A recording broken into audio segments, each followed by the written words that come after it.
subscribers and friends have asked, do you have any positive news to report on? Ladies and gentlemen, if there is any positive news in the gig world, I'll be the first one to report on it, right?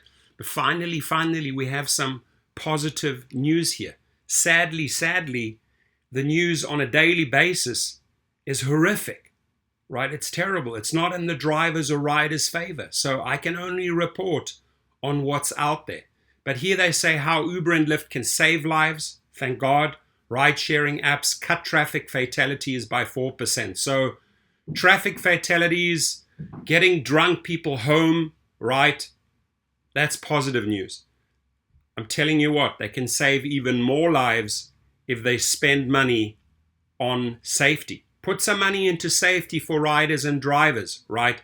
Don't allow pedophiles, rapists, people that assault, domestic abusers, murderers on the platform, and then we can save even more lives. But let's actually, I'm being very sarcastic here, but let's actually report on this glimpse of positive news for a change, right? Let's listen to what they have to say.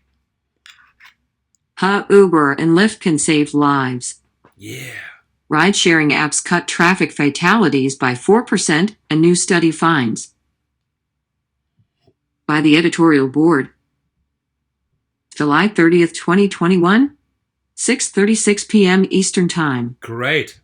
The value of ride-sharing apps has been proven in the marketplace, and residents of areas poorly served by old-fashioned cabs have a particular reason to be grateful.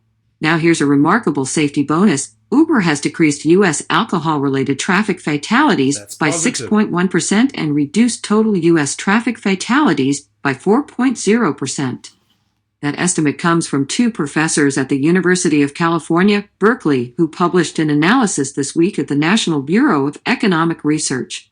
Previous studies of ride-sharing and traffic fatalities showed a mixed picture, but they generally examined how the data changed, or not, as Uber rolled into different geographic markets, which is a blunt way of looking at it.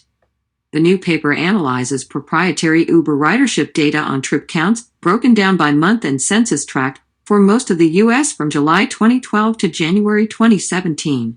The authors say it proves the defects of the earlier approach, since Uber's market entry explains less than 3% of the tract level variation in ride-sharing. After crunching the granular data, the professors find a robust negative impact of ride-sharing on traffic fatalities. The effects are larger during nights and weekends, which is intuitive if people are getting into Ubers instead of driving drunk. As for overall traffic deaths, the authors make 2 points about how ride-sharing can lower the figures.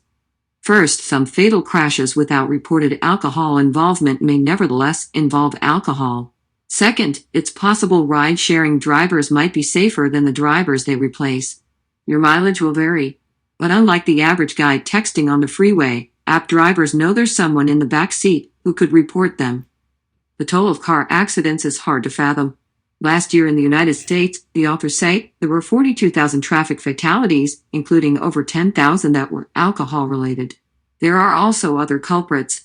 In Colorado, where marijuana is legal, here's what the Transportation Department said in April. The number of drivers involved in fatal crashes with active THC above the legal limit of 5 nanograms increased from 33 in 2017 to 49 in 2019. Wow. Getting in a car is the most dangerous thing that most people do every day. Apps like Uber aren't for everything, but what a boon.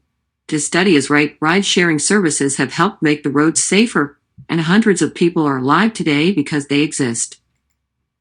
So that is positive news, right? The fact that we put in those hours and keep those drunkies off the road, right? They've had a couple of vodka martinis or tequilas too many. We get them home safe. So pat yourself on the back, ladies and gentlemen.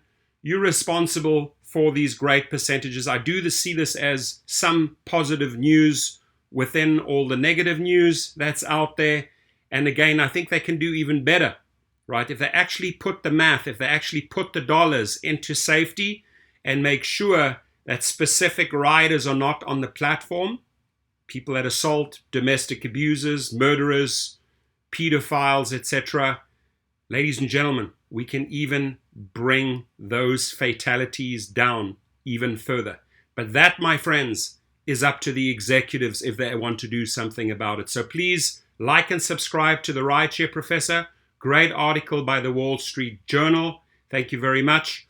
And do share and leave your comments, please. That'll be greatly appreciated. Have a great day and be safe out there.